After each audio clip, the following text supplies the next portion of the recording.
खुलुमबाय। गोजोन फुंबिलिनि गासैबो बड'लेण्ड बुब्लिनि अनसायगिरिफोरखौ बरायग्रोबाय।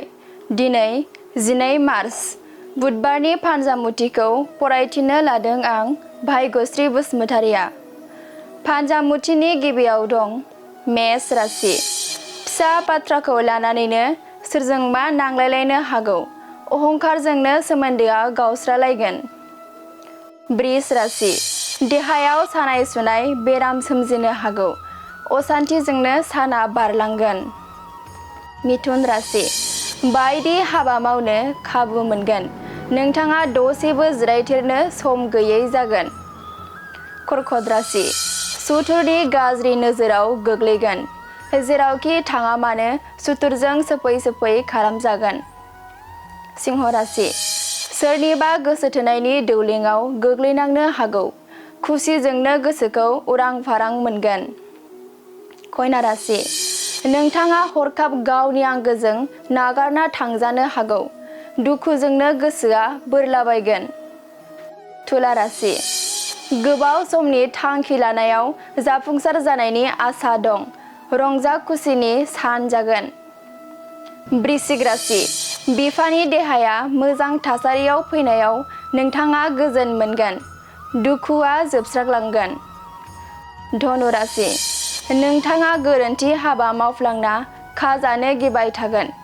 उन दाहाजोंनो साना बारलांगोन। मकर राशि। नखरनि खामानियावनो नांथाबना थानांनो हागौ। देहाखौ जोबोरैनो मेंखांनाय मोनगोन। कुम्भ राशि। गोबाव समनिफ्रायनो नांथाना थानाय जेंनाफोरा जोबस्रांलांनो हागौ। गोसोखौ सान्थि मोनगोन। मीन राशि। नोंथाङा धोन दौलत आरजिना लानो हागोन। बेफार फालांगियाव मुलाम्फा गोनां सान जागोन।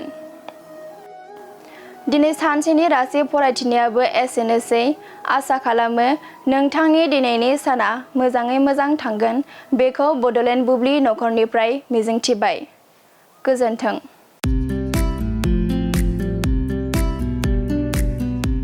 नैरोजा 25-26 मायथाइनि गोदानै मुं थिसननायनि थाखाय गोजोनथाव खौरां।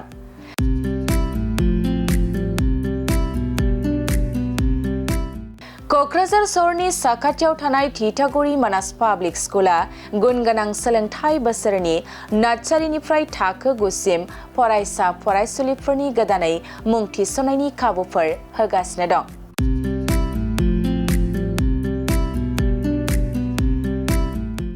गुन गोनां सोलोंथाइ होनायजों लोगोसे थिथागुरि मानास पाब्लिक स्कुला basic computer education, English speaking environment आरो मोजां सोलोंथाइ गोनां फोरोंगिरिफोर दं।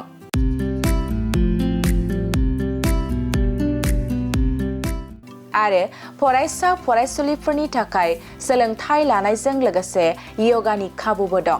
लोगोसे मोजां सुबिदा जानाय बादि हिन्जावसा आरो हौवासाफोरनि थाखाय हस्टेल थानायनिबो खाबु दं।